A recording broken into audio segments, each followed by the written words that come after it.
buff is in blue, and they first ban Rammus. That's targeted at their jungler. I'm 100% sure right here. He is one of the only really large fans of Rammus, and they immediately take that one off the board. So that's some research that has been done there by Double Buff at least. Both teams actually banning really quickly here, so it looks like they have taken the research to heart. Yeah, well, there's that Zyra TF you pointed out. Definite immediate target bans. And the funny thing is, right, that is one of those mid-Zyra players that you brought up it was Nabi Puber's pick, but it's fun to see those champions like, no, this is specifically the other role here. So they rushed down the Shen, they've got that here for Double Buff, and now it's Azure Cat's turn to make some choices. Yeah, that is not a support Zyra ban, by the way. That's definitely Nabi Puber because he is brutal on his Zyra. I've also been on the receiving end of that one, and it's not pretty. Zed is also a really contested pick between these two teams. He's just extremely strong right now in the right hands. He has so many options. He's great at assassinating, and he's also great at that split push because whoever goes to stop him is going to have to worry about their own life. Well, so the next two picks have been grabbed. It's going to be Zach and Thresh. And I got to say, on Double Buff's side, with Unstoppable being such a new support player, his pool is going to be a little bit shallower. Yeah, Thresh, Sona, and Lulu are really the top tier of supports right now that people are rushing to. So those will have been the first ones that people told him to go learn because those are going to be the most contested. And even though this is the patch here where we moved a lot of the damage, the passive auto attack damage from Thresh's Q over to the Flay instead, people are still using him a lot because you can mix it up there and get the low cooldown hook, or you get a lot more damage with your Flay, and still extremely viable pick. Great in lane, and great late game too, as it's always beneficial to have the possibility of picking someone off.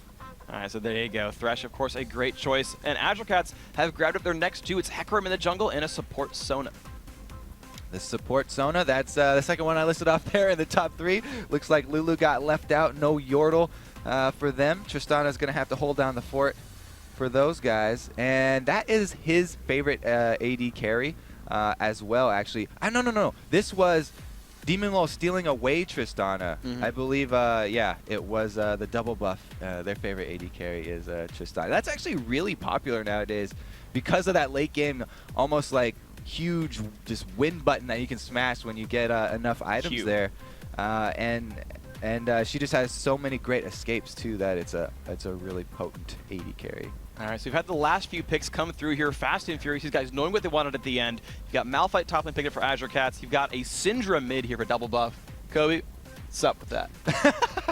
Well, what's up with that, freak, is that there is a tremendous amount of crowd control on this Azure Cats team. That was just going to pop out at people because they've got Malphite initiates, amazing. They have also got Hecarim late game initiates. Those are amazing. And then they have the Sona for if anyone does get close quarters, fast to 2, and 2 huge sources of damage in Zed and Tristana. So this is a very, very compact Azure Cats team. Meanwhile, a few interesting picks here on Double Buff. I have to point out the Syndra that is not picked fairly often.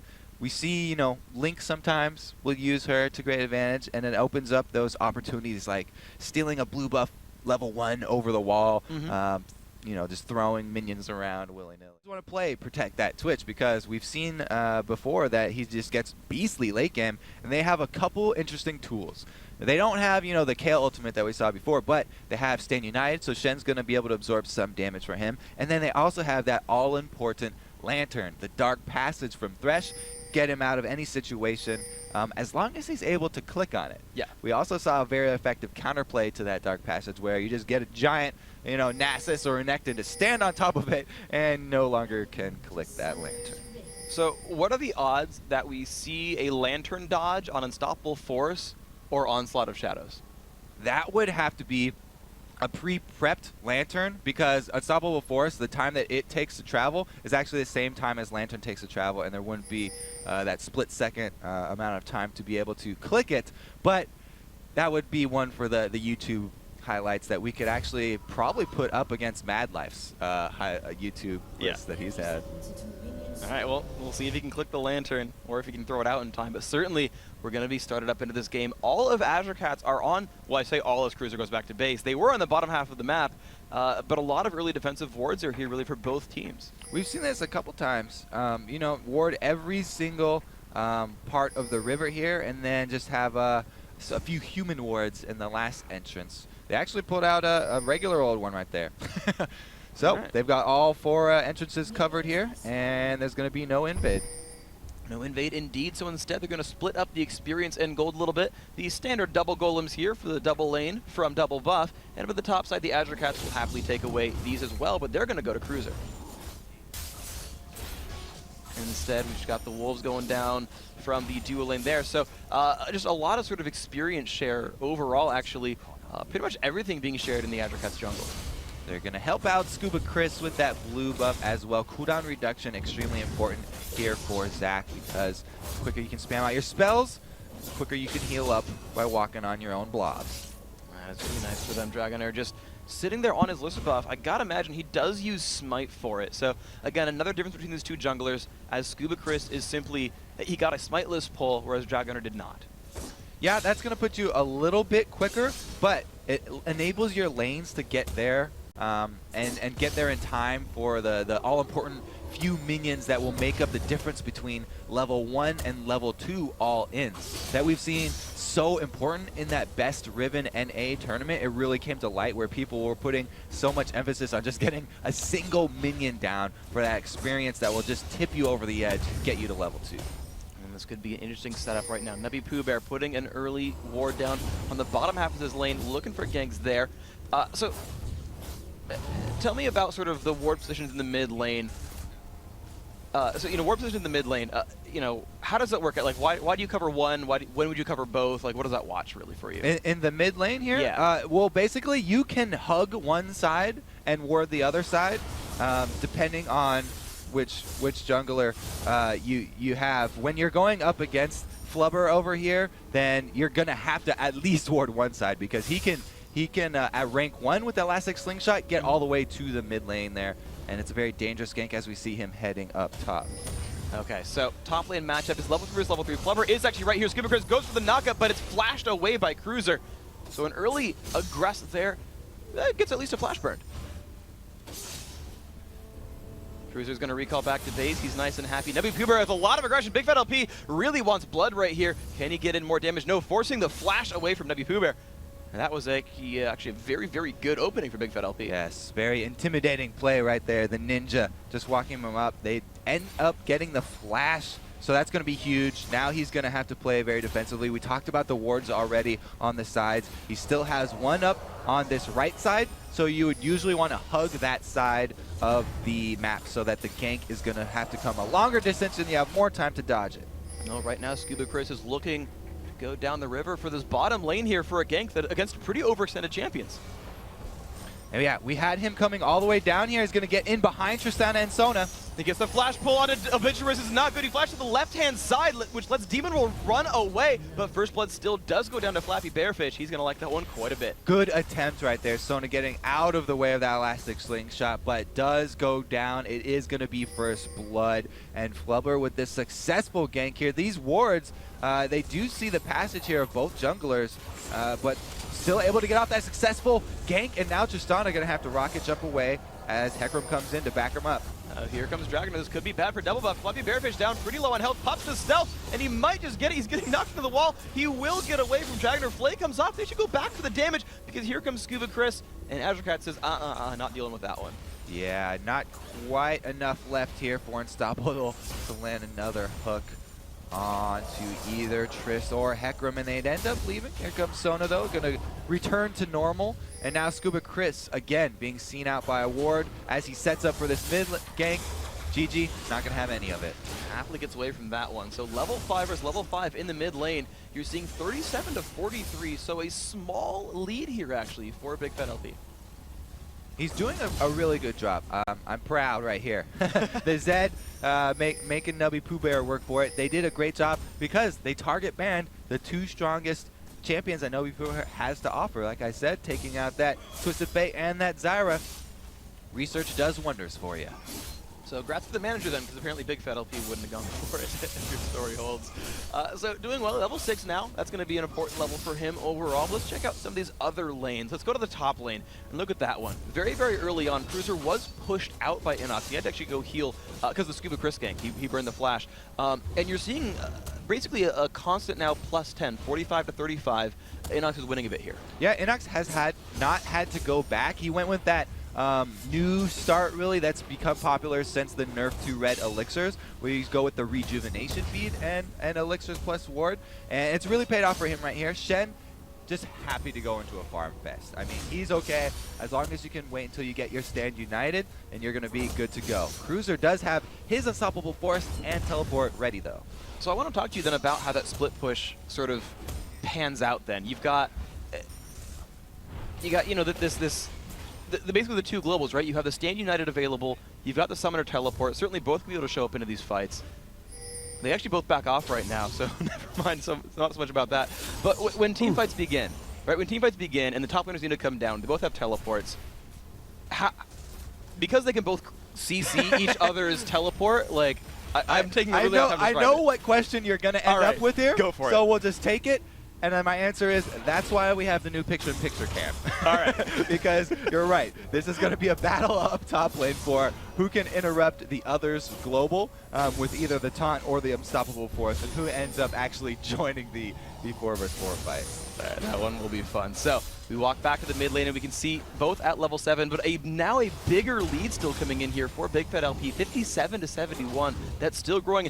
Oh, they're looking for a blue invade right here. Yeah, here come Azure Cats actually invading the buffs of double buff here. They're going to get some timers after this one, putting down the ward, so they're ready for the smite steals here. Shen is going to collapse, though, 2-on-3. This could be rough. Here comes the Pony trying to run away from this one. A lot of damage off an Inox, though. Will Big Fat LP go for this one? Jumps forward with the close. Scuba Chris nearby, gets the double knockup, pops the ult as well, and here comes the ult from Big Fat LP. Does he have enough damage? Here comes Cruiser as well. So much pin coming across, but can they find enough? The Shen will keep Scuba Chris alive for now. Big Fat LP is still taking damage. Will they get it? Navi Poober picks up one, and the flashes come out. Inox and Chris are still alive. In the bottom lane, Demon Lil picks up one onto Flappy Bearfish, but otherwise, it's just a 1-for-0, and Double Buff have kept their buff alive. Yep, so that was the 3v2 down there, and we get Tristana taking out Unstoppable. That was Cruiser trying to walk down to the blue buff to join that fight, but not being close enough, so he ended up using his teleport just to get there quicker. All right, so 2-4-2 right now on the screen right here. You can see only 200 gold apart. Of course, we missed that double kill at the bottom, so Kobe, take us through the replay. All right, yeah, let's take a look at that one, see what actually happened here. We have Twitch and Thresh going extremely aggressive, and then all of a sudden, Tristana jumps on your face. And it looks like they were not expecting that burst damage. Sona doing her part as well. Love the power chords, able to chase down the second one too. So it looks like Demon Lil was not overhyped at the beginning of this match. No, absolutely amazing play by them, and that's a Twitch with first blood to recount that, right? Like that is impressive that you actually managed to come back against that guy right there. So down here in the bottom lane, right, you see them trying to keep up 69-72, pretty close to minion score, but that double kill Tristana, that is a scary girl. Yep, so that just changed the entire scenery down there in the bottom lane. Now they actually have the wave pushed to their tower as well. Thing is, you can't freeze with Tristana because she has that explosive shot that you can't turn off, and he's going to eventually push it back. We'll see how long he can hold it right here, because here comes a stealth Flappy Bearfish. Actually hits a minion with it, no big deal. Attack speed goes to waste, but whatever. Habitual Wrist is level 6 though. Sona was level 5 during that last fight, so she has Crescendo, but there's no ults for a double buff. So they have Crescendo, but there's an extra character coming into the scene. A new challenger approaches. Chris is in the bushes, and he's got a level 4 elastic slingshot ready to fire. Will he go in for it? Actually, the rest of Azure Cats are too far back, so he doesn't find anything here. Navi Poober finds Dragoner, pushes him backwards right there, so nothing for the Pony just yet. And now Scuba Chris has actually left the bottom lane. Yeah, even though they had a pink ward in that bush, he knew there was no ward in that bush, gave up. Some junglers a little impatient, don't want to sit around wasting time, and he actually does get seen, and he goes upriver. Okay, so look at the mid lane again. We still see a small lead here for Big Fat. He's doing well for himself. Scuba Chris holding on to the mid lane a little bit. And actually, these junglers are holding fairly equal, but Dragoner shows up top. Yeah, he's going to get seen out by that ward as soon as he gets to the bush, but he's so quick on Hecarim that he's still going to get to the champion. Looks like there's no follow-up here from Cruiser, and Inox just trades blows. Inox seems to be tanky enough indeed, and Dragoner actually recalls back right away. Inox, he kind of wants to check the brush. He's okay, he's gone. All right, we're good. No ponies, no ponies. That's kind of he gets closer, he's like, oh, don't want to go in all the way, and then he finally face checks the bush. Is it hot? No, it's cold. Nobody's in. All right, chilly indeed. Now the bottom lane, we see Chris again. He's nearby. He just walks by the wars over and over and says, "No, I'm actually farming." So in my interview that I did with Gigi, the second thing that he told me when I talked to him about his team was that, yeah, I picked up, Scuba Chris. We did a little bit of a research on him, and he likes to roam around a lot. So they've placed a lot of these wards on the bottom side river, and they've been privy to most of his gank pass here. Hasn't gotten off a successful one yet, but he wants to go now on Sona. Goes in for a bitch worse, and Demon Lord. Great Crescendo comes across one, but Demon Lord still really dropped pretty low. The Shenno comes across, keeping him alive. They do kill off Demon Lord, so great pickup there. Unstoppable survives the encounter, 1 for nothing. So that was a gank and a Shen ultimate. This is gonna leave Cruiser the Bruiser free up top. He's trying his best to shove. Malphite, not the strongest tower destroyer in the game, but he's going to get some free time up there. And we see Shen just trying to run his way back on over. Twitch gets pulled back. He's going to recall out of the bottom lane. Puber and Bigfoot LP still just squaring off, and you see the minion kills really not moving far apart from each other. It's now 102 to 121. They're staying pretty close. And Scuba Chris just running laps in this bottom side river here. He's come up to the top again. You can see the power of that elastic slingshot jumping all the way from the river into the Wraith camp, just saving a little time there. Plus you get some adrenaline going there. Yeah, just flying through the air, man, it's great. But Inox is just throwing ninja stars at minions, picking up gold, picking up health. And the funny thing is, actually, Cruiser's starting to build a lead against Inox here. It's now 93 to 82. This was an advantage for Inox before in the match.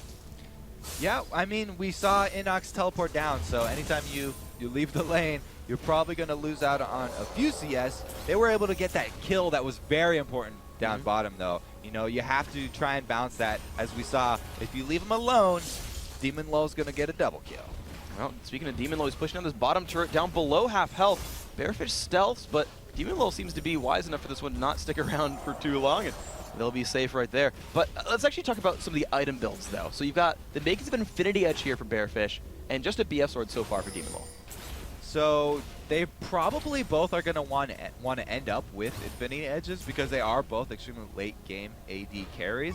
And the path that they're taking is just a little different here. We have the early upgraded boots for Demon Low as we see the gank coming in right over the trees. And he's going to go in on this one. Demon Low taking a bunch of punishment down onto Bearfish, but his Unstoppable is going to fall over. Bearfish popped his ult, but doesn't really want to participate. So the turret and the kill, great gank there by Dragon are making that one happen. Scuba Chris not able to find anything for himself. That was perfect timing because now they can go straight over to the Dragon. They've got GG calling him down. Plenty of damage, and as the bottom lane recalls, this is going to be Azure Cats taking a free Dragon. That's beautiful for them. Half health, and yeah, no one's going to even contest this one. So Azure Cats really finding themselves some openings here. Look at that, 21,000 to about 19,000 gold. So by 14.5 minutes, they've built a 2K gold lead. That is the bonus of ganking bottom lane early and often.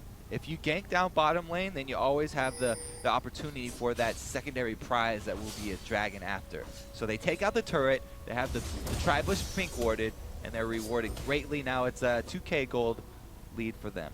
Yeah, beautiful stuff. So we move on to the game, and now some of the global objectives are sort of down. I kind of want to talk to you about who's looking for team fights here, because we've seen games be very methodical, we've seen games be very, very hectic. Who wants to force the pace in this match? It's going to be Azure Cats when their powerful ultimates are available.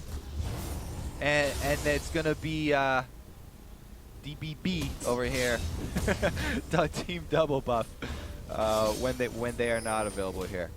So Malphite is going to be the one to initiate. And like we said before, when you have a Malphite with teleport, you usually want him to come in before it starts because he's going to be the focal point that you're going to key off for that whole fight. You can't have a team fight start without him and have him come to clean up.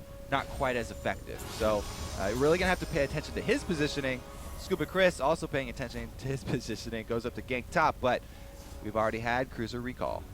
Okay, so ward control is here for Azure Cats. That pink ward in the tri-brush there for Obituarist helps them clear out more of these wards and get some vision, and he is happily just warding every brush he can. Actually already has a gold per 10 item on top of his already sight stone. This is looking very nice for Azure Cats. They are definitely comfortable with this lead. They also have the timer on the dragon, and they will have control of the bottom side of the map still because they are not switching out their AD carry and support. They're keeping them down there, so it's not going to give an opening for double buff to be able to push on that bottom turret, and they continue to pressure down here. I would see even GG roaming through the jungle, excuse me, Big Fat LP roaming through the jungle to continue up the pressure, and the deep wards now come out. All right, well, every teleport is available right here. You mentioned those deep wards, and they do in fact see pretty much all of Double Buff's jungle right here. Everyone is kind of slinking down around that bottom lane. That seems to be the focus of attention right here. Why is everyone all about bottom lane here? When you get a small foothold on any part of the map, you don't want to let it go. Yeah, they took out this bottom turret, and they don't want to let up the pressure. You immediately want to start warding as deep as you can. We saw there, putting them inside the red jungle here so that you can continue that pressure. Your lane's already winning. You don't have to change anything to continue it that way. The only thing is that we're going to have the added wild card of the Shen ulti coming in on an invisible switch. Stealth Shen, they get the slow off on Obituarist. Nothing even hits there. They're going to go for the taunt on Demon Lord. He's going to try to rocket jump away. Well, they have the damage they need. Flash pull in onto Obituarist. The exhaust there. There's the box as well. But here comes the teleport from Malphite. Will it be enough? They trade 1-for-1 so far. Will Demon Lord take enough damage? Unstoppable getting dropped lower and lower. And look at that. Only Inox really here. They get another kill pick up there onto Unstoppable as Bearfish falls over. And here comes Zed as well. Inox running away. There's Dragonair as well. Navi Puber is around with low mana. Inox still getting chased down. Taunts across everyone, including Demon Lord, but Demon Lord still will just not want to go down. He's getting lower, but still survives. Scuba Chris with the Shen ult on is going to get popped into 4 little bloblets. A beautiful fight there for Azure Cats, kind of 3.5 for 1. Yeah, great bait right there by Demon Lol. Obituarist does end up going down, but he kind of deserves to die for that crescendo. That's fair. All right, so no major pickups for Double Buff, unfortunately for them.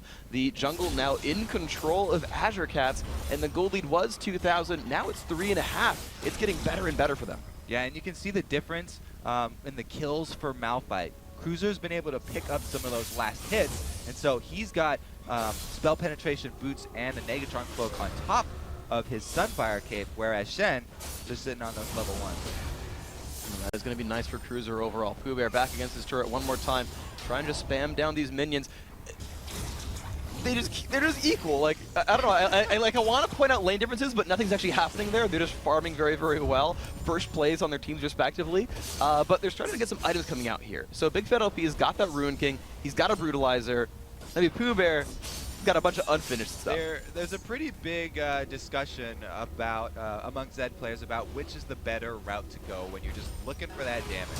Do you go for the double item damage of getting a Blade of the Ruin King and using that after you put your death mark on because it does take into account item damage and you'll get double effectiveness, or do you just go straight with the Bloodthirster and use that extra auto attack damage to have more in the long run here? A lot of people, I'd say, you know, it's about 70% to 30% lean towards the Bloodthirster, but you also get that utility if you do go Blade of the Ruin King with the added slow and getting a lot of life back with that burst of the active.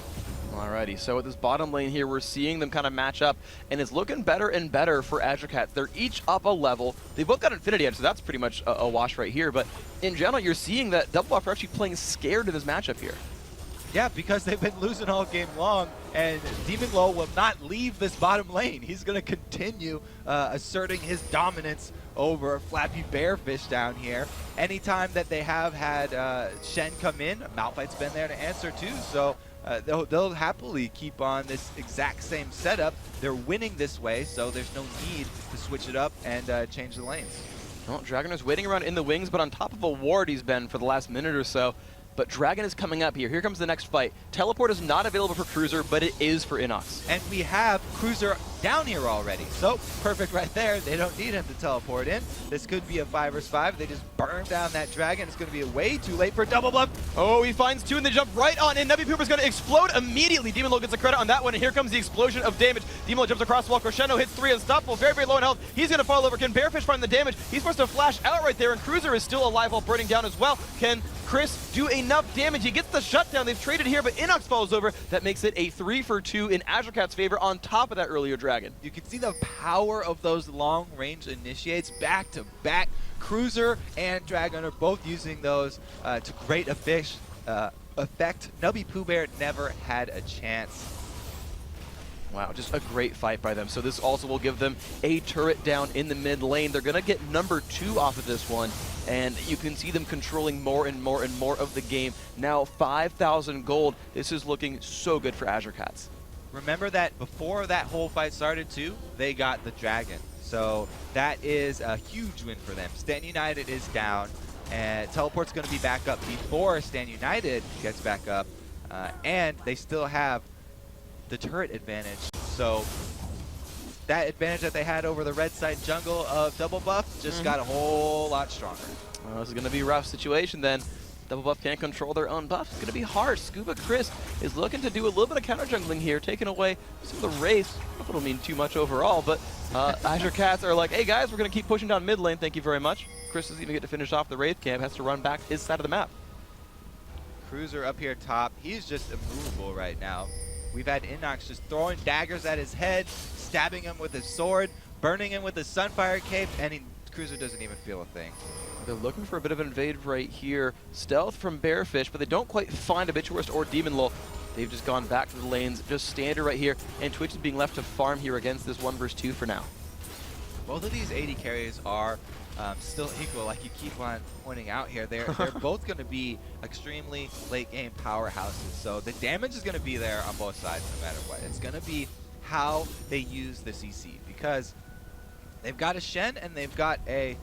Oh, what? Yeah, they've got a Shen who's getting jumped on a little bit, but he's going to get himself out. Yeah, they're fine up there. Those two tanky tanks are just going to beat each other senseless, and we might have Hecarim trying to join the party. But that's going to be a lot of damage that they need to actually burn down Inox. Well, they're looking for it right now. Cruiser moving up forward. The turret down pretty low on health. Dragon starts swinging right now. Of course, Cruiser will automatically pull turret hacker with the Sunfire Cape. Dragon takes some damage.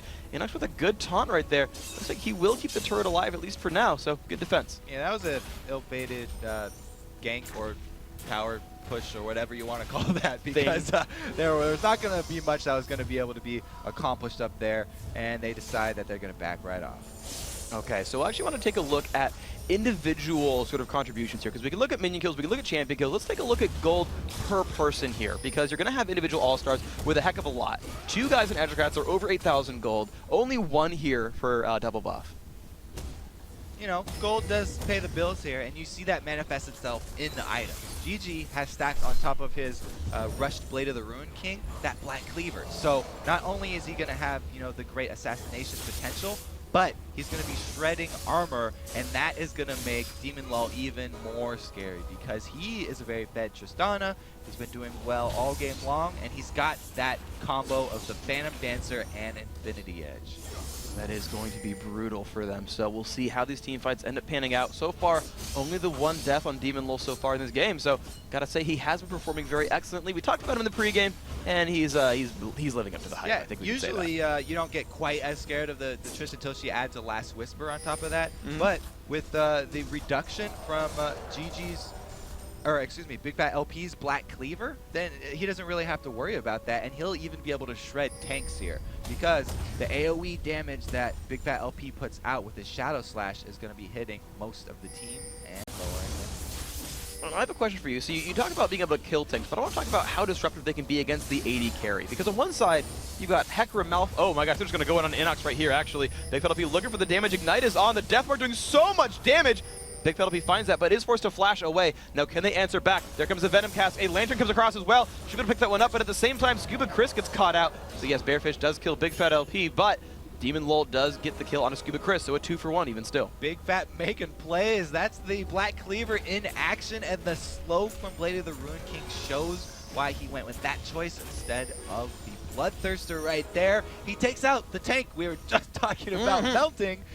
Shows he can just do it himself. He doesn't need Demon Lol. Well, that is going to be strong. So we talked about tanks getting melted, but what can the tanks do to the AD carries here? Because one side you've got, oh never mind, you got Malphite coming in, and that's what tanks do to AD carries. Flappy Bearfish is dead right away. Question answered. Thank you very much, Azure Cats. 2 for nothing and a turret. That's exactly what they can do. Unstoppable force them. And then we're going to have Demon Lol jumping on top of him for the kill there. The Onslaught of Shadows is going to be down for Dragunner as well, so they won't have that hard initiate. They don't need it. They do pick that one up now. Demon Lol's in the middle of the enemy team, knocks back Inox away from his turret. Inox will go down to Puber, looks for some damage. Can he get enough? Ult comes across on a Dragunner, but does not get enough damage. Forced to Zonius, but he is very alone right now. Can he get the damage? He does find one, but he's going to fall back over. Obituarist securing the kill, 3-2-11 on Sona. Well, he's going to have a lot of riding ahead of him because there were 5 deaths in that fight for the double buff team, and they're going to get a free inhibitor off of that. Oh, no, they're going to have to run away because the AD and support have spawned. You have to watch out for the invisible switch. It's going to be scary. So this reminds me a lot of games where a team is getting dunked for a while, but they have that late game AD carry. Right, and of course both teams have an late game AD carry. You got Tristan on one side, you got Twitch on the other. But does Twitch have what it takes in this game to hyper carry out of this really bad situation? We just heard Dyrus when we were talking to him in the last couple games about the power of a late game Twitch because he has the potential to hit an entire team. It's that AoE. He talked about it being a late game sort of misfortune because, you know, spray and pray, you can shoot through the entire team there. He definitely does have the potential. The only thing is he is nowhere near as safe as Demon Lol. Compare these two AD carries. Demon Lol, he's on Tristana. Not only does he have the built-in escape of his rocket jump, but he has his own disengage with his buster shot. Plus, he's packing Cruise of the Bruiser on top Unstoppable Force and Dragunner Assault of the Shadows. And those are going to be two things that Flappy Bearfish does not really have an answer for. He's got a Shen Shield that's only going to save him for so long. It's not going to negate any sort of CC here, so it's a much more dire situation here for Flappy Bearfish, and he's going to have some masterful positioning and some very quick flashes if he wants to survive these fights. We'll see if he can do that, because right now Azure Cats are starting to turn the screws. They're looking to press in on the jungle. Double buff are actually visible right here. They're going to get jumped on into 3v2. Inox gets jumped on. He has to try to dash away. Here comes the teleport as well from Malphite. This could be bad. Unstoppable against Unstoppable Force. He doesn't even try it, actually. Inox is going to get jumped. Here comes Scuba Chris, but that's going to make it a 1 versus 4. He dies for free. I'm not sure if I agree with that one. But Azure Cats, they're like, great, let's take Baron. Yeah, a little bit of a crazy move there from Scuba Chris, who wanted to dive right in. And it looks like that's going to actually cost them Baron, because not only are both tanks down, but that's the smite gone as well. So there's not even that hope of a smite steal here for double buff. And there is that big fat LP split push as well. You mentioned that, how Zed is so good at this. He's being surrounded right now. Let's see if they can do it. No stun picked up. He's actually going to keep dodging away. No slows there either. Do they have the damage? Actually, they're going to back off. Spray and pray was used to no effect as well. So it's another ultimate down as Azure Cats are starting to push in on the base. That's actually pretty big because that's going to be 100 seconds here before they're able to answer back. And that was the main thing that Double Buff are counting on in this late game to sort of swing the tides of any sort of team fight. They're not going to want to fight at all right now. They're just going to have to turtle inside their base. We'll see if they can turtle indeed. There's a last Whisper picked up there, so there's finally a third item. He's about a half item, I would say about a half an item behind Demon Lol, who's sitting on 1,800 gold. So there's a bit of an FC. Even if you're not seeing it yet manifested in the game, it's definitely there in the background. And Demon Lol's actually going to back right now to pick up something new.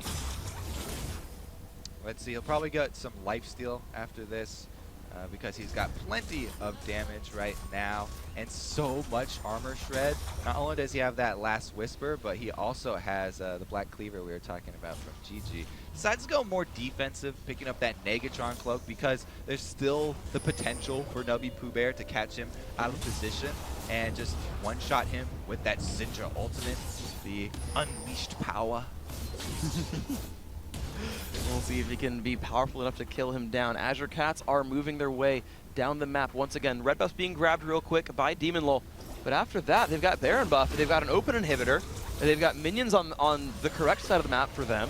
Is it just mid lane kill the inhib, go from there, or where are Azure Cats going? It's the obvious choice here. There's no secrets coming out. There's no high-level strategy. They've got Baron buff. There's an exposed inhibitor. That thing is for free. You can take that, and then you can choose to continue to have GG split push bottom, or you could even group up S5 right now. They've got so many options. It looks like they're going to go with the greedy option of farm all lanes at once until they get a little bit closer to the base, then collapse over and get that inhibitor. Well, looking pretty good for them overall. You're seeing the minions fall over. They're happily just, pushing all these lanes in. You actually just had a little bit of pressure in the mid lane there. You're actually just dancing on the steps of the base right here as they pull Demon Lola in to push the inhibitor down. Scuba Chris maybe looking for something, nope, does not go for the dash in. They will just take the free inhibitor. You said it wasn't very advanced, and you're right. They just give that one up, knowing they can't fight against the Baron buff. And now they look for the top lane. They're just going to backdoor it. Pretty easy, too, because they've got a very, very tanky Malphite here. 245 armor. Oh my gosh, Scuba Chris taking a bunch of damage. Shen shows up as well. Demon Lola is safe here. Splits into the blobs, and here comes the team fight. Oh, so much crowd control, but Bearfish is alive for now. Now, can he do the damage? This is what it's about. He's been exhausted, flashes backwards, and the kills are really coming in here. Big Fat LP just obliterates Twitch, and everyone is dead. DBB have no one left in the map. This is going to be a good game. Azure Cats look to take game one. Very impressed with Demon Lola's Tristana. He's done such a good job of kiting, and he makes it look easy. I mean, he does have an amazing front line here. Cruiser and Dragunner, they don't hesitate to sacrifice their lives for the greater good. And there we go. The greater good is going to be a game one win right here as they just break down the turrets, break down the Nexus. Once again, Azure Cats going up 1-0 against Team Double Buff, and they are a single game away from a best of 5 against Counterlogic Gaming. I know they are looking forward to that one, but you can't get ahead of yourselves. Yes, you just beat them 9-23. Pretty convincing. You still have to finish this one off, though. You have to focus. You can't abandon your strategy that you brought coming into this because Double Buff are going to make those adjustments, and they're going to come back fighting for their lives in this second game.